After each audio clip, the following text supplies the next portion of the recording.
If you haven't noticed, opportunities for air travel have been a little scarce as of late. Sure, it's still possible to fly from here to there, but it's much less desirable than it used to be for obvious pandemic-related reasons, and I definitely miss it. Playing the new Microsoft Flight Simulator has done a lot to fill that gap, and then some, offering up the chance to not only see the Earth from thousands of feet up, but also the opportunity to take control of one of 20 different planes to chart my own courses.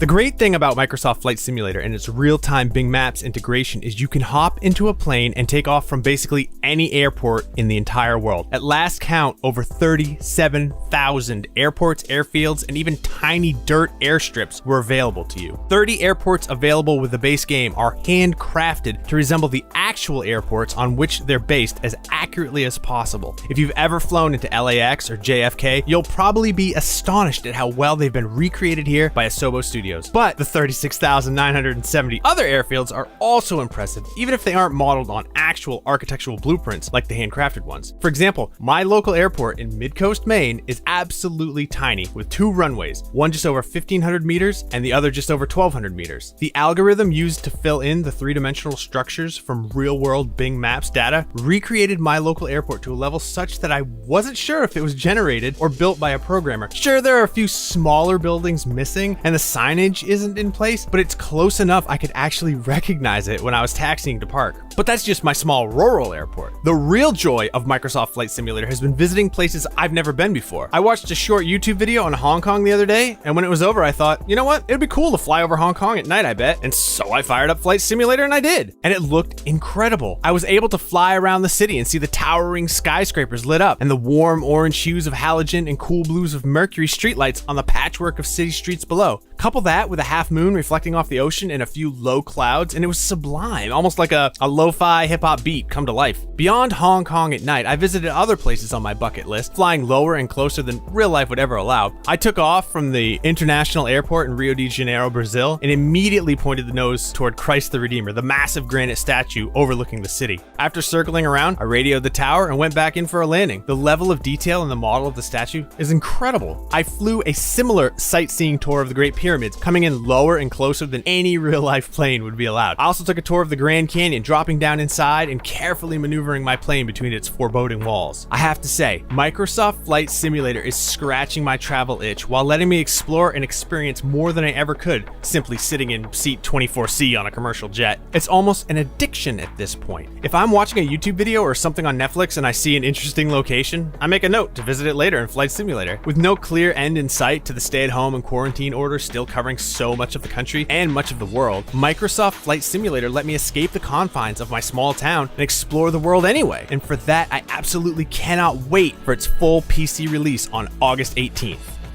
For even more Microsoft Flight Simulator, check out these videos, and for everything else, keep it right here on IGN.